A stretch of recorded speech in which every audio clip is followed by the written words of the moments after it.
So to introduce the subject, let me start with the participation in the European Parliament. What can be seen is that with years the participation has decreased much. And if you take perhaps two extreme countries that are the Czech Republic and Belgium, you can see that in the Czech Republic it's not even 20% of the population who go and vote. Well, in Belgium it's quite higher, around 90%, but well, we have to remember that in Belgium voting is compulsory. So, well, we are perhaps the one with the larger participation, but we have not that much merit for it. And so the main question is why people do not go and vote. And, well, the usual reason may be, well, they are not interested, they are not satisfied, or they want also to express something by not going. And indeed, well, there are proofs that shows that people sometimes do not go voting to express some protest. For instance, in Argentina, there were nearly 20% of null and blank vote in 2001, and that was called the angry vote because people decided not to vote for that. Also in 2009, in the Basque Country, we could see some expression of protest vote because there was a party that was outlawed because it supported terrorism. So it was not, it could not participate to the election, and as a result, the outlawed party asked the supporter to go and cast a null vote, and there were nearly 8% of people who did so. Also, when people go and vote, especially when there are two parties, it's not always that people go and vote for their preferred candidate, but rather they vote for the candidate that they dislike the less. So they do not have the opportunity to express a negative vote. And especially in two stands of presidential election in France, this was clearly the case. So the idea is that in practice nowadays voters do not have that many options. Usually people can vote for one party, they can abstain, they can cast a null vote, a blank vote, but they are not allowed to vote against candidates. Nevertheless, this possibility of voting against has existed in history. The oldest example would be the institution of ostracism, where a voter could decide to get rid of a politician in Athens. There is this none of the above option that exists either in a state in US of Nevada. It also exists in Russia or in India. And in Estonia, people are allowed to vote again. So it's not an idea that does not exist in the world. Also, another point that to me is important is that currently, people can only express their opinion on one candidate, not all of them. And this possibility of giving the opinion on everybody also exists in some places. It was the case for few years in the former Soviet Union. People could cross the names that they did not, the candidate they did not appreciate, and also in small village in France of less than 1,000 inhabitants, people vote by crossing off names of candidates they do not like. So with these two additive characteristics that I would like to add to a ballot, I've studied what I call the approval and disapproval ballot. That would be the following. You are asked to give positive, negative, or neutral vote on all candidates. So this would be the type of ballot that you would have. Of course, with this type of ballot, many rules are possible, but here let me focus on what I call disapproval voting, which is to say each positive vote will be given 1 point, each neutral vote will be worth 0 point, and negative vote will be worth -1 vote. And you sum up the points of all candidates, and the one which is elected is the one who sum the largest number of points. I do believe that it is a good rule. Why do I consider so? First, let me see a bit the theory and compare it, for instance, with the Czech presidential voting system. Well, in the previous, it was that it worked too quick. Here, it doesn't. Well, okay. So you may know better than I how the Czech system works. So you have two rounds, and at each round you select one candidate. So this is called a two-round majoritarian voting system, and the characteristics are the following. You vote in favor, a single choice, and 2 rounds. And this is the same that is used in the French presidential election. Now I want to compare it, well, if the system does, okay, with the other one, that is the disapproval voting system. So by opposition, it is, instead of voting in favor, you can vote in favor, neutral, or against. Instead of casting a single vote, you evaluate all candidates, and instead of having 2 rounds, you have just 1. Okay, now let me go ahead. So now, instead of voting in favor, it's impossible to vote against. Now it's possible to vote against.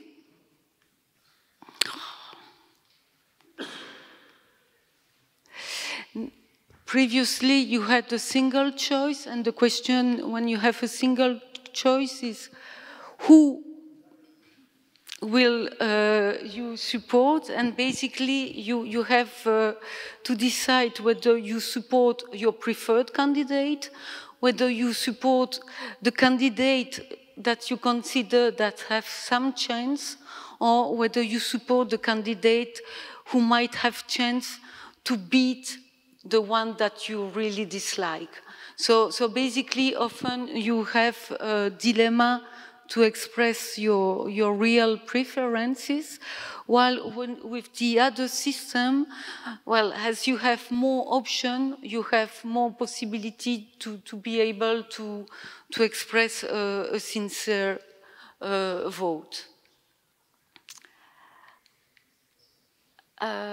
Yeah, with the previous system, you give only 1 vote, so the president that will be elected is only evaluated by the one who voted for him. While with the other system, the president will have received the opinion of all the voters. And finally, with 2 rounds, you have a larger cost than if you have 1 single vote.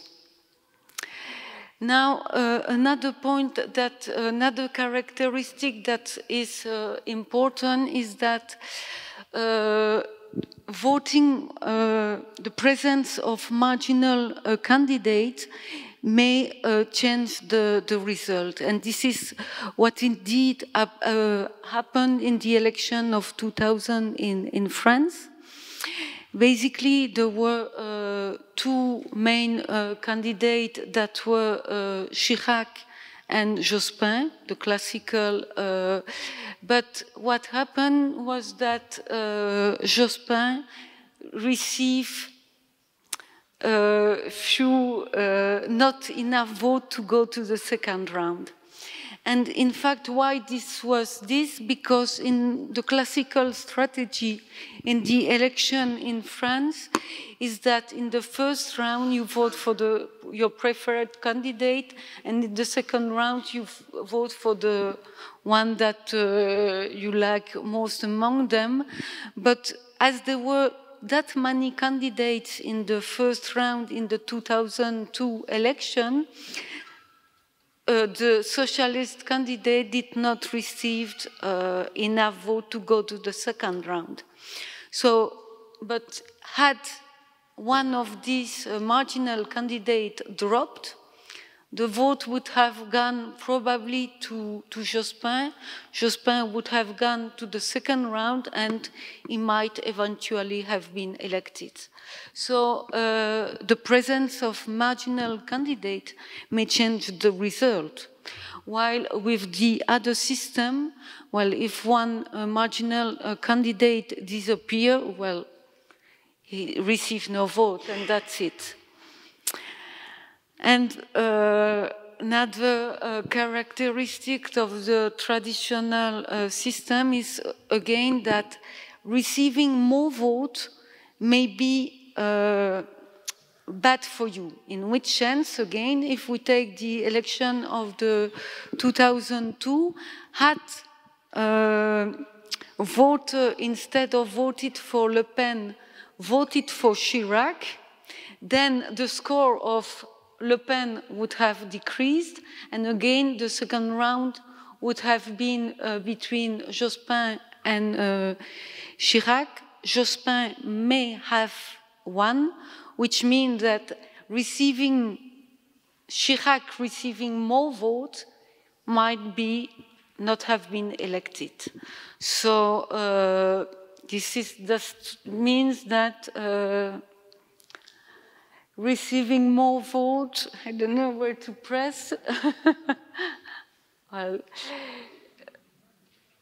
may be not beneficial. So the characteristic of the classical two-round majority system are this one, and I would say that these 6 defects do not happen with the other system.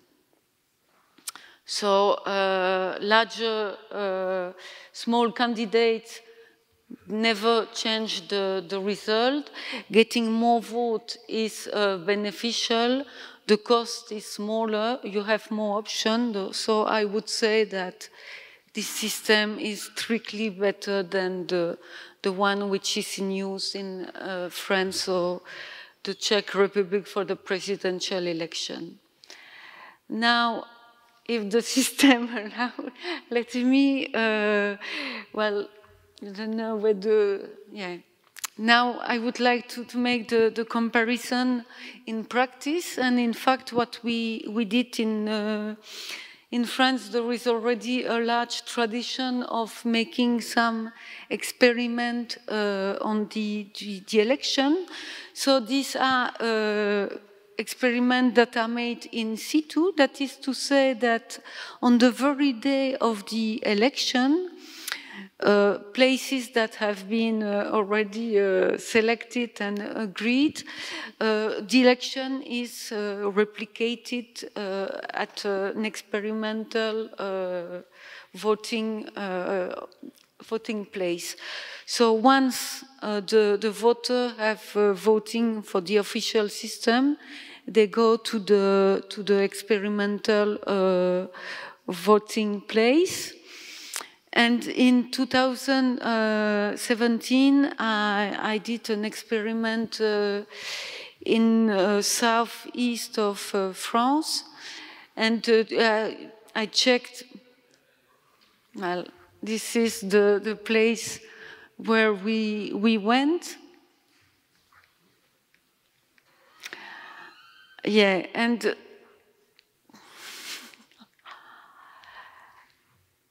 well, yes, this is the situation, and it was the 2017 election in France was a very special case, because usually it's very clear the two candidates that are the favorite.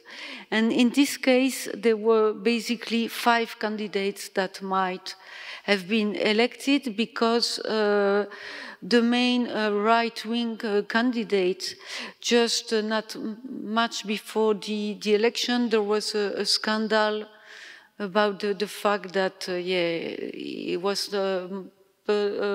corrupt, and so of course the people decided not to vote for him.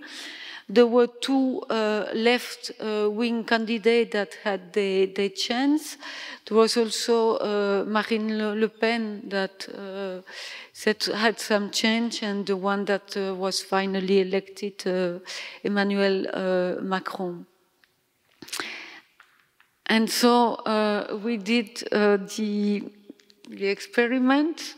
This is also another kind of experiment, but I would say not that successful. No, so these are yeah. In the village where I was, there were 2,300 voters, and out of them, 800, nearly 60, accepted to participate to the experiment.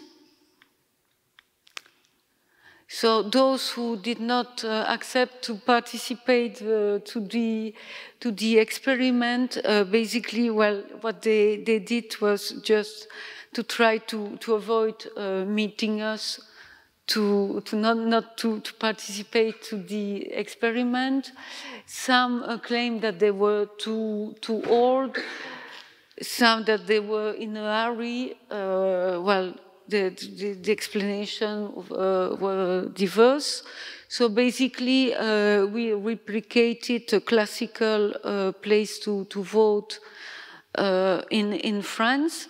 The difference, yeah, when you were entering, you pick up one of these ballot, and then you queue to go to the place to vote, and then to put into the urn. So this was how it worked.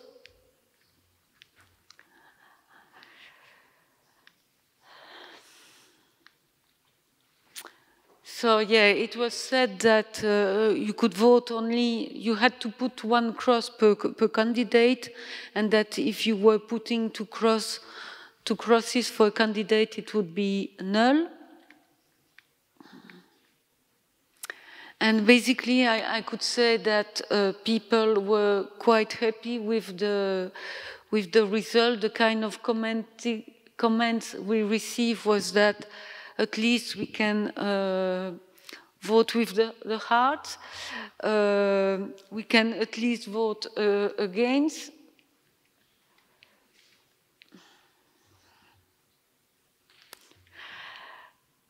Yeah. And also people were interested in the voting system. Some were surprised that several voting systems could exist.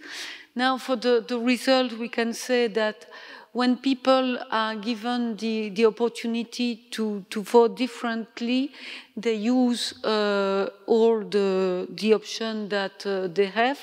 84% did so. And also, it could be said that people did not repeat the classical ballot. On average, yeah, people were well, there were 11 candidates. Basically, it would be 2 votes in favor, 6 neutral, and 3 against. This was the classical vote of someone, and then, well, the result were this. And I would say that the result were quite informative of the classic of what was said about the election. That is to say that out of the 5 main candidates, the 2 candidates that were on one hand the extreme right candidate Marine Le Pen and François Fillon, who was the candidate with that was well, it was at that time accused supposedly of corruption. These candidates received a huge number of votes against, and not that many in favor. So this corresponds, I would say, to what we knew. Then small candidates receive also much more vote against that vote in favor. And then also something that was interesting, the 2 leftist candidates both receive more or less more vote in favor than against. So it was very clear that what happened with the 2 leftist candidates was that before the election it was not clear who might win of the 2. And so at some point one received, well, it was supposed that it was the favorite, and at the election he received much more votes. But when you allowed people to vote for more than one candidate, then both candidates received pretty many votes.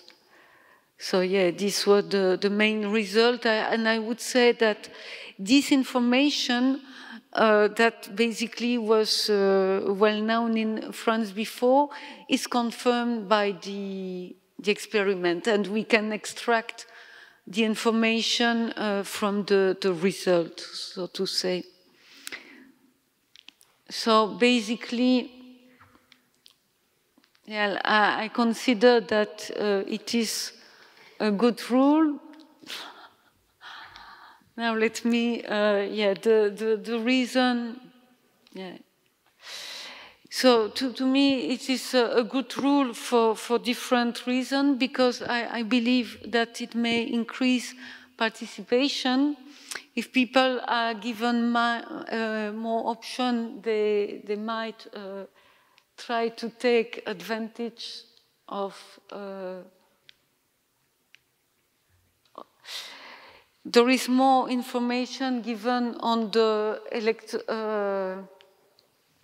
voters' will, and the last one that had point is that there is an incentive also, as Carol already said before, is that with this system, you have an incentive for politicians. Not only, you don't have only to please your own voters, but also you have to make an effort to please basically everybody.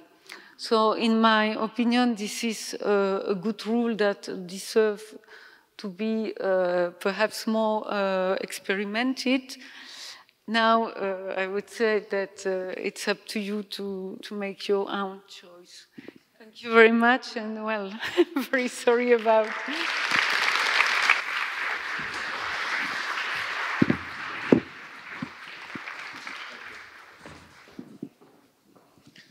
Thank you very much for both presentations. When you look at legitimacy by procedure, I think you're right. Yeah, it can improve participation. It can improve public engagement. If you look at legitimacy by outcome and your experiment, Annick, it's a pretty disaster, isn't it? Because if I'm right, it was the extreme leftist populist candidate who would won. It was Mélenchon who would won in the election. So you cannot get the idea that by negative vote you eliminate a risky candidate or extremist candidate actually doesn't apply here. But maybe I'm wrong, but wouldn't it be, in your experiment, Mélenchon who would be the winner, which actually raises a big question mark about the whole system? The point is that what I haven't mentioned is that in the experiment, the set of voters is not representative at all. So basically, on the ballot, we asked for whom they had voted for the official election, and there was a big bias. So, and also it must be said that in the village, also at the official vote, Mélenchon received more votes. So basically, the fact that you have this doesn't mean that you can have any kind of system, but it's just more representative of the will. It doesn't mean that you cannot have extreme candidates if you have extreme voters, of course. I would like to say thank you to you, Dr. Karel Janeček. And I'm from Russia, and I heard here two very interesting words for me. One of this is corruption. I'm very familiar with this word. And another one, I don't know this word. I know, of course, it's written everywhere, democracy, but it's quasi-democracy. But my question is about something different, probably. There are so many young people, and could you give some advice or say something to all of us, especially to these young people? What should they do today in this world in order to be someone tomorrow on the next stage? That's a very difficult question, but thank you for that. But you know the secret, probably.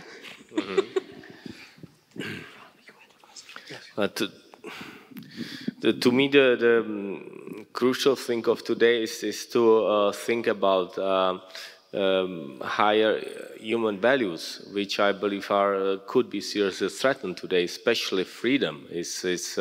I consider freedom to be on the top of human values, which is very high risk today. Connected to that is obviously responsibility of all people, and for young people, it is, I believe it is important for everybody, and of course for young people as well, to try to go through information, to search, to do some research, not to just see one set of information. Especially we know in social networks now, the algorithm which want to maximize profit are evil, right? Evil. They want to maximize profit. So what happens is that the algorithm of social networks gives you the opinions that agree with your bias, let's say, with your subjective preferences. And not only that, they give you information which puts your bias to even larger. So to people who are more against something, they give them information to make them even more against. Why? Well, because the algorithm, it's artificial, it's just a simple algorithm. They figure out that this strategy maximizes the probability of a click, of the interest of people. And this is a major problem of social networks. This is also the reason why society is much more separated. This is the reason why it pays off to lie and manipulate. And by the old voting systems do not work. So I will suggest to everybody, especially to young people, to do more research, to try to find, at least to spend additional time to give the pozornost, attention to the process and try to be more objective because it's not easy, it's very difficult. And also, of course, science is the core, the ability to do testing, to do research is very important, but it is also very important to look at science deeper, because what I am afraid is being a big tendency now, especially, for example, for the corona crisis, to abuse science. To abuse science, to authorities, to abuse science by producers of different things. Yeah. So this is a big problem. So please, let's try to go deeper in the information process in order to be able to make qualified decisions for voting and others. Okay, I had a question for both of you. A couple of months ago, we had the Democratic primaries in New York for mayor of New York, and they had a ranked choice system.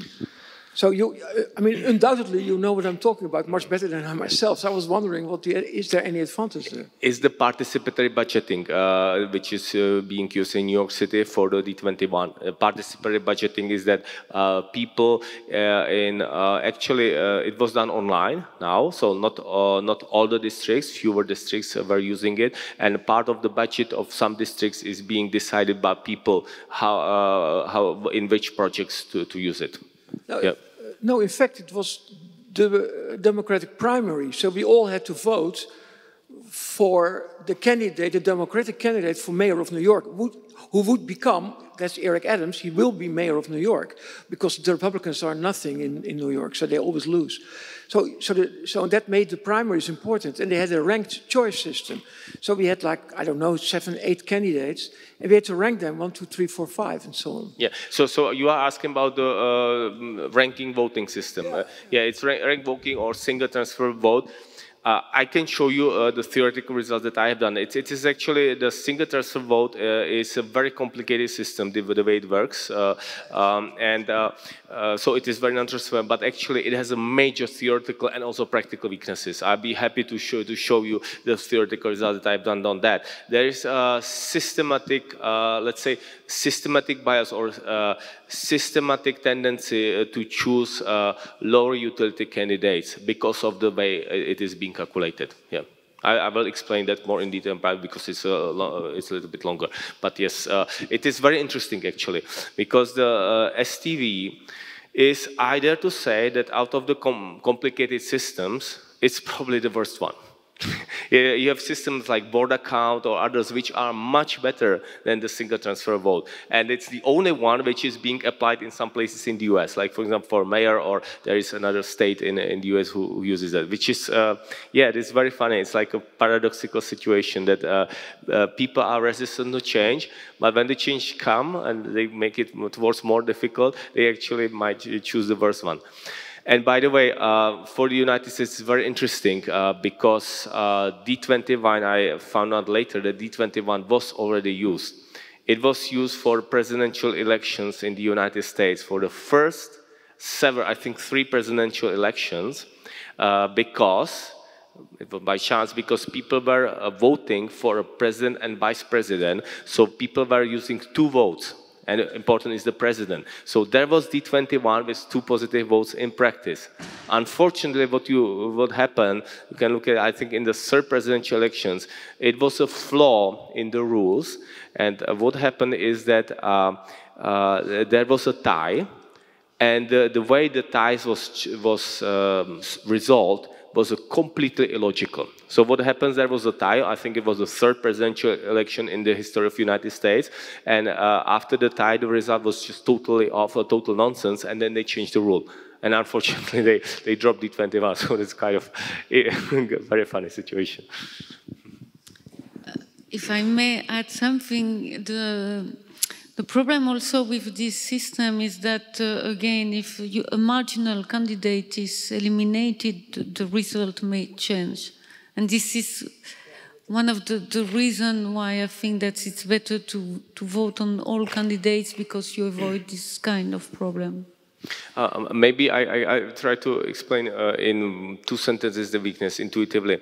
The way that rank voting or single person vote works is that you count the percentage of the first vote. If there is not enough, you drop the last candidate and you take the second vote, the second choice of those people who voted for the last candidate, right? So now, but think about it, what happens from conditional point of view. Conditional on that a person votes for the, let's say, worst candidate. I don't want to judge, but conditional on that the person votes for the last candidate, for the worst one, let's say, the second choice of this person, of this voter counts. The second choice of voters who vote for the competitive candidate who stays in the game does not count at all. And this is a major bias. And I give examples. It's intuitively, actually, it's easy to explain. And I've wrote a paper comparing this and analyzing this. So this causes a systematic bias against utility, against choosing a candidate with high utility. For example, with border count, right? The second choice of everybody counts. Yeah. Okay. I think I explained.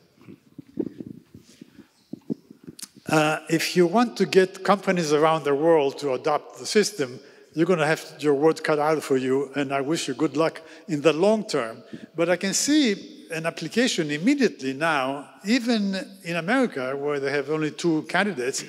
There's a powerful aspect to what you're doing there when it comes down to identifying, unifying, and dividing candidates. Yes. Now, I think that in many places, companies who are indulging in surveys, organizations who do surveys, will jump on that. Even in America, in primaries, even for the president, when there are many candidates, if you show them that you have a quantitative way of identifying who is a divider and who is a unifier, they will jump on it, if no other reason, just because it makes headlines and it will get big attention in the audience on television and so on. They say, this candidate has been proven to be divider. Well, this one is a little more unifier.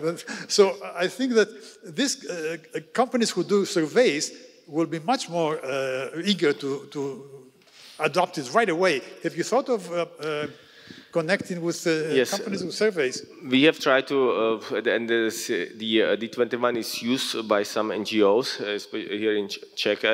Not that much in the United States, but you are right. We need to do more. In fact, I was planning. I had a plan to make a journey around the United States, using the situation of presidential elections, because that moves people and realize that something is not working well. So I was planning to make a round trip around the United States, across universities, NGOs, and do what you are saying. The COVID stopped that plan. It was right before the COVID pandemic, which was my strategy. Yes, we will need to get there, and I will appreciate very much support of people who have who can say who are influential for that, because it is for me actually when I got the idea of multiple votes, I had the system against corruption with the minus vote, and then it was 1 year later I got this idea. I had this Heureka effect. I was like, wow, this is it. This is international. This is why I founded the initial company, but Institute H21. I founded for the D21 voting system, and I saw, oh, this is so clear. It will just go through. It will be fast. It will change everything. I was still a bit naive because people are so resistant to change, especially if the change is good. But I believe the time is especially ripe now, is overripe. You can see in the world, and in the United States as well. We could see with the presidential elections. And what could, for example, be a first step is to promote the 21 from primaries. It doesn't need to change the voting system in the first past the post. It is enough to do it in primaries, because once you select a consensual candidate for one party, then this candidate will win, right? If a Democratic Party uses D21 in primaries to select a candidate, the candidate has much higher chance, and vice versa, the same for the Republican Party. So as soon as one party chooses to do that, the other one will be forced to do that as well. So it's but the aspect of isolating who is dividing and who is unifying, it's a big issue in America, and if you can prove that the Democratic candidate is 5% more unifying than the Republican, or vice versa, then it makes it interesting headlines. Yeah, I would be very happy to continue cooperation on that with yes. If I can add, in France, in fact, there has been some experiments in 2002.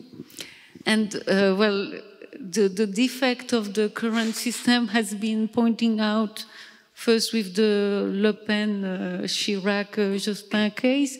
In 2007, there was a candidate, Bérou, that was supposed to be what in social choice is called the Condorcet winner. That is to say, if he were, had it been opposed to anyone, he would have had good chance to be elected. And Bérou was one of these supposedly Condorcet winner, but the problem was that he did not reach the second round. So, and again, well, in any election, somehow it can be said that the defect of the current system has been underlined, but still it seems that it's very difficult to promote a change. And also for the French elections that Macron won, for the second run in these elections, it was within standard deviation. There were, as you said, 5 candidates which could have made it, and it could have easily happened that it would be Le Pen with the extreme leftists as well in French presidential elections. So that there's like all this is so dangerous, the two-round voting system. But difficult to change still. The change is so difficult, yes. So I have a question about really the details. You've convinced me that the one vote system isn't going to work, that we need something different, but why the particular system that each of you endorse? So for example, why not get to vote to disapprove of all but one of the candidates, for example? So I vote and I make my approval decision, and then I get to disapprove of more than one. Or why, in the parliamentary case, is it +4, -1? And why not? So the question is, there's a mathematical algorithm that you're using for each particular voting system. What's the particular justification for the mathematical algorithm, and how is it determined? And then also, how will you communicate that to people? Yes, we could make a comparison between approval voting and D21. There is the weakness of approval voting is that it can easily happen that a merely inoffensive candidate wins, and also there has been tests in France as well. What can happen is that there is an inflation of the votes, like especially the minus votes. People might give a lot. The objective should be to approach the maximum, or at least choose a candidate with the highest global utility, of the sum of utilities of all voters. And the question is now, what is the good system? I'll be happy to send you the theoretical paper that I wrote to that. I think I can very safely argue that D21 for political elections is the one which out of the existing systems has the best utility choice, at least in expected value. There is the one important reason is the effect of multiple votes, that the system should be more consensual, not totally consensual. The merely inoffensive candidate is not good as well, but we need to be more consensual in the current situation. Now we can argue, for example, border count system is reasonable and things like that, but the system do have quite a few weaknesses, like a different strategy or other things, and they are much more complicated. There is the simplicity of D21. With or without the -1 is great. People do understand it well, and psychologically it's great. Psychologically it's really good. Imagine that you are voting for the president, you have 3 votes, and out of 12 or 21 candidates, you choose 3. So it is a choice that motivates people to think more, not to vote lesser evil, which is very important, and it doesn't motivate people to do too much strategic voting. It's not, I mean, the strategy, the optimal strategy is actually to do sincere voting. I can show, I show the paper with theoretical arguments about the number of minus votes, votes against.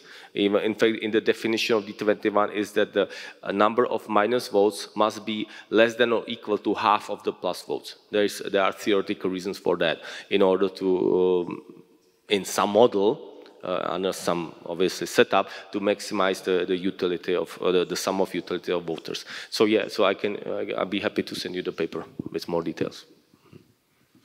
Yeah, and let me say also actually to stress, obviously, the optimality, no voting system is optimal under all circumstances. That's clear. I consider that there are systems which are strong in finding Condorcet winner strategy, but although actually Condorcet winner is not always the best from the total social utility point of view. So, but there are relatively complicated systems which are good. Unlike the ranked voting, it's not good, but then there are complex systems which are good. And then there is, for example, I like the system called majority voting. Laruelle, the French authors. That's a great system, which is, however, applicable for expert voting. If we have a group of experts ranking wines, then it is good to have a ranked choice, let's say 5 or 7 steps, and do this, and then have a smart algorithm how to select the winner. This is great. So it's better for this application for expert voting, it is better than D21. But for real applications where people vote for politicians, it's just too complicated. It doesn't work. And on top of that, it doesn't have the effect of multiple votes giving more strength to consensus, promoting consensus. So from the scale of applications, I safely, and I have said it for 8 years, in fact, actually, as time evolves, I can say it even stronger, I can say for 100% now, that T21 is the revolution towards political voting for democracy. So is it fair to say that it's not necessarily that it's the simplest and the best, but rather it's the best because it balances the consensual nature of something against the need for simplicity and a kind of psychological intuitiveness? I would dare to say that D21 is close to the best, even compared to the complicated voting system. I could certainly design marginally better one. Like, for example, we have, let's say, presidential election, we have 3+ votes. There is no need for the weights to be the same, right? But it should not be 3-1, okay? It could be 1.2, 1.1, 1.0. Yeah, so you could optimize things like that, but it's very marginal. Well, my answer would be, well, that in social choice, basically started 2 centuries ago, and scholars since are discussing whether Condorcet, looking for the Condorcet winner is better than the board count. So it's perhaps an endless discussion among scholars. But still, what I would say, to paraphrase a bit Orwell, which says that all animals equals, but some are more equals than others, I would say all electoral systems are imperfect, but some are much more imperfect than others. And if perhaps Karen and I do not fully agree on the full details of which one would be best, surely we agree that the current system where you vote just for one candidate is quite bad, and we should improve. And well, now, if we discuss whether it should be D21 or another where you have the possibility to vote for all, for me, I think that in practice, it would not make that much difference. And indeed, for instance, in the experiment, had we taken a different system of points, the result would have remained the same. So perhaps that much detail is not that important at the ballot to me. Okay, we have time for one more question, and the microphone's already somewhere, so... Já bych mohl demonstrovat pozitivum toho systému 21 na svém vlastním příkladě. Já jsem v roce 2017 kandidoval na prezidenta a nevymezoval jsem se vůbec ani proti Miloši Zemanovi, ani proti Jiřímu Drahošovi. Já jsem do té kampaně nedal ani korunu. Ostatní dávali jednotky, desítky milionů.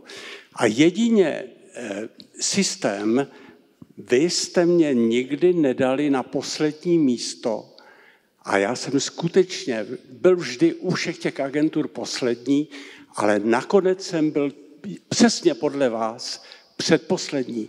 A váš systém je totiž pozitivní, protože tady paní z New Yorku nebo odkud říkala 4 negativní, to je špatně. My musíme hledat to, co nás spojuje, to znamená to pozitivum. A teď je něco podobného, protože jsou volby a já jsem u Aliance 21, my máme nejvíc druhých hlasů, 22,9. Ale stejně se tam nedostaneme, protože může se hlasovat jenom pro jednoho, pro tu jedinou možnost. Kdežto ten systém 21 nachází pro všechny to nejlepší. Okay, so all right. We'll have one more question because this was more of a comment than a question. Just to quickly translate, the gentleman who was asking was a presidential candidate in 2017, and in all of the surveys he was the last, and in System D21 he was penultimate. So it's a great honor, and also it would be beneficial to have second and third votes. So very brief, quick translation of the comment, and let's have the final question. And I've spotted the light blue spotted shirt gentleman in the second row from the last.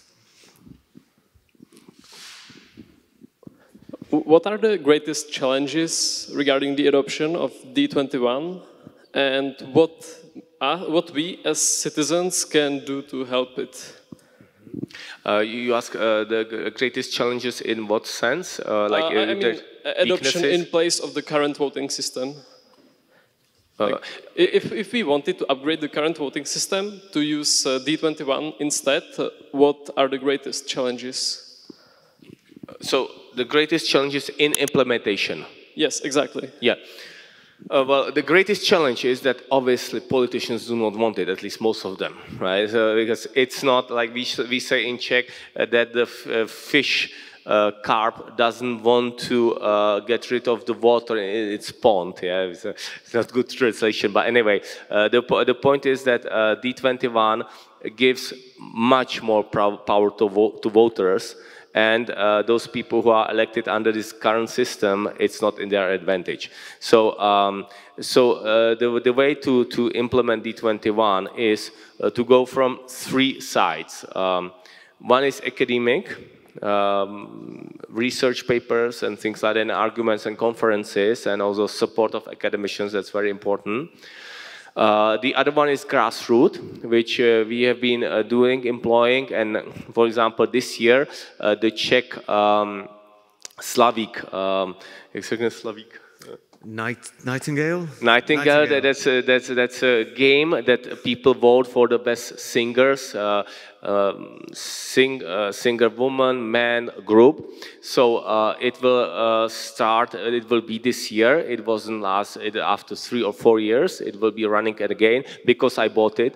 Actually, I bought it in order to promote D21 to give to those people who vote in this game, just grassroots people, to understand what it is D21 and to like it, because we do have a great experience with people in the cities that they really like it. They like the fact that they have more votes. It is a game for them. So I want to offer it to the wide public, so that there is a demand for that.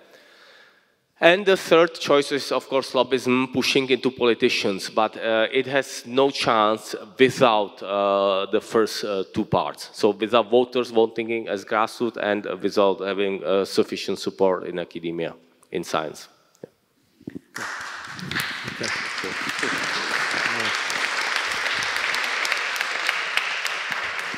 And ask the same question to Professor Laruelle. What are the greatest challenges in trying to promote alternative voting system?